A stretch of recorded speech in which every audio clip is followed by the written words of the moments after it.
बृहस्पति जी बोले, हे ब्रह्मा जी, आप अत्यंत बुद्धिमान, सर्वशास्त्र और चारों वेदों को जानने वालों में श्रेष्ठ हो। हे प्रभु, कृपा कर मेरा वचन सुनो। चैत्र, आश्विन, माघ और आषाढ़ मास के शुक्ल पक्ष में नवरात्र का व्रत और उत्सव क्यों किया जाता है? हे भगवान, इस व्रत का फल क्या है? किस प्रकार करना उचित है? और पहले इस व्रत को किसने किया? सो विस्तार से कहो। बृहस्पति जी का ऐसा प्रश्न सुनकर ब्रह्मा जी कहने लगे, हे बृहस्पति, प्राणियों का हित करने की इच्छा से तुमने बहुत ही अच्छा प्रश्न किया है। जो मनुष्य मनोरथ पूर्ण करने वाली दुर्गा, महादेवी, सूर्य और नारायण का ध्यान करते हैं, वह मनुष्य धन्य है। यह नवरात्र व्रत संपूर्ण कामनाओं को पूर्ण करने वाला है। इसके करने से पुत्र चाहने वाले को पुत्र, धन चाहने वाले को धन, विद्या चाहने वाले को विद्या और सुख चाहने वाले को सुख मिल सकता है। इस व्रत को करने से रोगी मनुष्यों का रोग दूर हो जाता है और कारागार में पड़ा हुआ मनुष्य बंधन से छूट जाता है। मनुष्य की तमाम विपत्तियां दूर हो जाती हैं। उसके घर में संपूर्ण संपत्तियां आकर उपस्थित हो जाती हैं। बाध्या और काक बाध्या के इस व्रत के करने से पुत्र प्राप्त होता है। समस्त पापों को दूर करने वाले इस व्रत के करने से ऐसा कौन सा मनोरथ है जो सिद्ध नहीं हो सकता? यदि व्रत करने वाला मनुष्य सारे दिन का उपवास ना कर सके तो एक समय भोजन करे। उस दिन बांधवों सहित नवरात्र व्रत की कथा श्रवण करे। हे बृहस्पति, जिसने पहले इस महाव्रत को किया है उसका पवित्र इतिहास मैं तुम्हें सुनाता हूँ, तुम सावधान होकर सुनो। इस प्रकार ब्रह्मा जी के वचन सुनकर बृहस्पति जी बोले, हे ब्राह्मण, मनुष्यों को कल्याण करने वाले इस व्रत के इतिहास को मेरे लिए कहो, मैं सावधान होकर सुन रहा हूँ। आपकी शरण में आए हुए मुझ पर कृपा करो। ब्रह्मा जी बोले, पीठत नाम के मनोहत नगर में एक अनाथ नाम का ब्राह्मण रहता था। वह भगवती दुर्गा का भक्त था। उसके संपूर्ण सद्गुणों से युक्त मानो ब्रह्मा की सबसे पहली रचना हो ऐसी यथार्थ नाम वाली सुमति नाम की अत्यंत सुंदर कन्या पैदा हुई। वह कन्या सुमति अपने घर के बालकपन में अपनी सहेलियों के साथ क्रीड़ा करती हुई इस प्रकार से बढ़ने लगी जैसे शुक्ल पक्ष में चंद्रमा की कला बढ़ती है। उसका पिता प्रतिदिन दुर्गा की पूजा और होम किया करता था। उस समय वह भी नियम से वहाँ उपस्थित होती थी।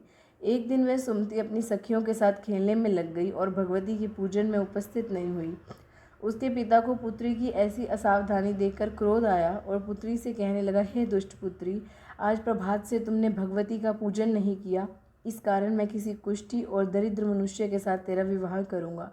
इस प्रकार कुपित पिता के वचन सुनकर सुमति को बड़ा दुख हुआ और पिता से कहने लगी, हे पिताजी, मैं आपकी कन्या हूँ, मैं आपके सब तरह से अधीन हूँ। जैसे आपकी इच्छा हो मेरा विवाह कर सकते हो। होगा वही जो मेरे भाग्य में विधाता ने लिखा है। मेरा तो इस पर पूर्ण विश्वास है। मनुष्य न जाने कितने मनोरथों को चिंतन करता है, पर होता वही है जो भाग्य में विधाता ने लिखा हो। जो जैसा करता है उसको फल भी कर्म के अनुसार ही मिलता है, क्योंकि कर्म करना मनुष्य के अधीन है पर फल देव के अधीन। जैसे अग्नि में पड़े हुए तृणादि उसको अधिक प्रदीप्त कर देते हैं, उसी तरह अपनी कन्या के ऐसे निर्भयता से कहे हुए वचन सुनकर ब्राह्मण को क्रोध आ गया। तब उसने अपनी कन्या का विवाह एक कुष्ठी के साथ कर दिया और अत्यंत क्रुद्ध होकर पुत्री से कहने लगा कि जाओ जाओ, जल्दी जाओ और अपने कर्मों का फल भोगो। देखो, केवल भाग्य के भरोसे पर रहकर क्या ही करती हो। इस प्रकार से पिता के कहे हुए कटु वचनों को सुनकर सुमति अपने मन में विचार करने लगी, अहो मेरा बड़ा दुर्भाग्य है जिससे मुझे ऐसा पति मिला है। इस तरह अपने दुख का विचार करती हुई सुमति अपने पति के साथ वन में चली गई और भयानक वन में कुशायुक्त उस स्थान पर उन्होंने वह रात बड़े कष्ट से व्यतीत की। उस गरीब बालिका की ऐसी दशा देखकर भगवती पूर्व पुण्य के प्रभाव से प्रसन्न होकर सुमति से कहने लगी, हे ब्राह्मणी, मैं तुम पर प्रसन्न हूँ, तुम जो चाहो वरदान मांग सकती हो। मैं प्रसन्न होने पर मनोवांछित फल देने वाली हूँ। इस प्रकार भगवती दुर्गा का वचन सुनकर ब्राह्मणी कहने लगी, आप कौन है जो मुझ पर प्रसन्न है? यह सब मेरे लिए कहो और अपनी कृपा दृष्टि से मुझ दीन दासी को कृतार्थ करो। ऐसा ब्राह्मणी का वचन सुनकर देवी कहने लगी, मैं आदि शक्ति, मैं ब्रह्मा, विद्या और सरस्वती हूँ। मैं प्रसन्न होने पर प्राणियों को दुख दूर करके उनको सुख प्रदान करती हूँ। हे ब्राह्मणी, मैं तेरे पर तेरे पूर्व जन्म के प्रभाव से प्रसन्न हूँ। तुम्हारे पूर्व जन्म का वृतांत सुनाती हूँ, सुनो। तू पूर्व जन्म में निषाद भील की स्त्री थी और अति पतिव्रता थी। एक दिन तेरे पति निषाद ने चोरी की। चोरी करने के कारण तुम दोनों को सिपाहियों ने पकड़ लिया और ले जाकर जेल खाने में कैद कर दिया। उन लोगों ने तेरे को और तेरे पति को भोजन भी नहीं दिया। इस प्रकार नवरात्र के 9 दिन में ना तुमने कुछ खाया ना ही जल पिया, इसलिए 9 दिन तक का नवरात्र का व्रत हो गया। हे ब्राह्मणी, उन दिनों में जो व्रत हुआ उस व्रत के प्रभाव से प्रसन्न होकर तुम्हें मनवांछित वस्तु दे रही हूँ। तुम्हारी जो इच्छा हो सो मांगो। इस प्रकार से दुर्गा के वचन सुनकर ब्राह्मणी कहने लगी, अगर आप मुझ पर प्रसन्न हैं तो हे दुर्गे, मैं आपको प्रणाम करती हूँ। कृपा करके मेरे पति के कोढ़ को दूर करें। देवी कहने लगी, उन दिनों में जो तुमने व्रत किया है उस व्रत के एक दिन का प्रभाव अपने पति का कोढ़ दूर करने के लिए अर्पण करो। मेरे प्रभाव से तेरा पति कोढ़ से रहित और सोने के समान शरीर वाला हो जाएगा। ब्रह्मा जी बोले। इस प्रकार देवी का वचन सुनकर वह ब्राह्मणी बहुत प्रसन्न हुई और पति को निरोग करने की इच्छा से ठीक है ऐसे बोली। तब तक उसके पति का शरीर भगवती दुर्गा की कृपा से कुष्ठहीन होकर अति कांति युक्त हो गया, जिसकी कांति के सामने चंद्रमा की कांति भी क्षीण हो जाती है। वह ब्राह्मणी पति की मनोहर देह को देखकर देवी को अति पराक्रमी वाली समझकर स्तुति करने लगी कि हे दुर्गे, आप दुर्गत को दूर करने वाली, तीनों जगत का संताप हरने वाली, समस्त दुखों को दूर करने वाली, रोगी मनुष्यों को निरोग करने वाली, प्रसन्न होने पर मनोवांछित वस्तु को देने वाली हो, दुष्ट मनुष्यों का नाश करने वाली हो। तुम ही सारे जगत की माता और पिता हो। हे अम्बे, मुझे अपराध रहित अबला की मेरे पिता ने कुष्ठ के साथ विवाह कर मुझे घर से निकाल दिया। उसकी निकाली हुई पृथ्वी पर मैं घूमने लगी।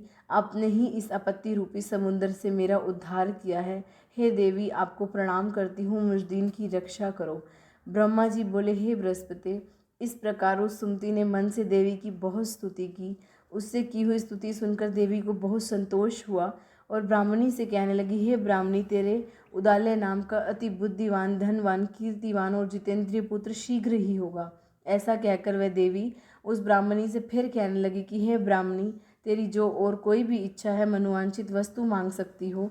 ऐसा भगवती दुर्गा का वचन सुनकर सुमति बोली, हे भगवती दुर्गे, अगर आप मुझ पर प्रसन्न हैं तो कृपा कर मुझे नवरात्र व्रत की विधि बताइए। हे दयावती, जिस व्रत के से नवरात्र विधि करने पर आप प्रसन्न होती हैं उस विधि और उसके फल को मेरे लिए विस्तार से वर्णन करिए।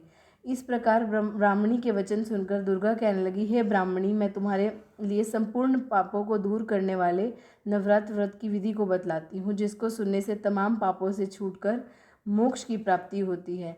आश्विन मास के शुक्ल पक्ष की प्रतिव्रता से लेकर 9 दिन तक विधि पूर्वक व्रत करें। यदि दिन भर का व्रत ना कर सके तो एक समय भोजन करें। पढ़े लिखे ब्राह्मणों से पूछकर घट स्थापना करें। वाटिका बनाकर उसको प्रतिदिन जल से सींचे। महाकाली, महालक्ष्मी और महासरस्वती की मूर्तियां बनाकर उनकी नित्य विधि सहित पूजा करें और पुष्पों से विधि पूर्वक अर्घ्य दें। बिजोरा के फूल से अर्घ्य देने से रूप की प्राप्ति होती है। जायफल से कीर्ति, दाग से कार्य की सिद्धि होती है। आंवले से सुख और केले से भूषण की प्राप्ति होती है। इस प्रकार फलों से अर्घ्य देकर यथाविधि हवन करें। खांड, घी, गेहूँ, शहद, जौ, तिल, बिंब, नारियल, दाख और कदम्ब, इनसे हवन करें। गेहूँ होम करने से लक्ष्मी की प्राप्ति होती है। खीर व चंपा के पुष्पों से धन और पत्तों से तेज और सुख की प्राप्ति होती है। आंवले से कीर्ति और केले से पुत्र हो। कमल से राजसम्मान और दुखों से संपत्ति की प्राप्ति होती है। व्रत करने वाले मनुष्य इस विधान से होम कर आचार्य को अत्यंत नम्रता के साथ प्रणाम करे और यज्ञ की सिद्धि के लिए उसको दक्षिणा दे। इस महाव्रत को पहले बताई विधि के अनुसार जो कोई भी करता है उसके समस्त मनोरथ माँ सिद्ध करती हैं। इसमें तनिक भी संशय नहीं है। इन 9 दिनों में जो भी कुछ दान दिया जाता है उसका करोड़ों गुना फल मिलता है। इस नवरात्र के व्रत को करने से अश्वमेघ यज्ञ का फल भी मिलता है। हे ब्राह्मणी, इस संपूर्ण कामनाओं को पूर्ण करने वाले उत्तम व्रत को तीर्थ, मंदिर अथवा घर पे ही विधि अनुसार करें। ब्रह्मा जी बोले, हे बृहस्पति, इस प्रकार ब्राह्मणी को व्रत की विधि और फल बताकर देवी अंतर्ध्यान हो गई। जो मनुष्य या स्त्री इस व्रत को विधि पूर्वक करता है वह इस लोक में सुख पाकर अंत में दुर्लभ मोक्ष को प्राप्त होता है। हे बृहस्पति, यह दुर्लभ व्रत का महात्म्य मैंने तुम्हारे लिए बतलाया है। ऐसा ब्रह्मा जी का वचन सुनकर बृहस्पति जी आनंद के कारण रोमांचित हो गए और ब्रह्मा जी से कहने लगे, हे ब्रह्मा जी, आपने मुझ पर असीम कृपा की जो अमृत के समान इस नवरात्र व्रत का महात्म्य सुनाया। हे प्रभु, आपके बिना और कौन इस महात्म्य को सुना सकता है। ऐसा बृहस्पति जी के वचन सुनकर ब्रह्मा जी कहने लगे, हे बृहस्पति, तुमने सब प्राणियों का हित करने वाले इस अलौकिक व्रत को पूछा है, इसलिए तुम धन्य हो। यह भगवती शक्ति संपूर्ण लोकों का पालन करने वाली है। इस महादेवी के प्रभाव को कौन जान सकता है। बोल दुर्गा माता तेरी सदा ही जय।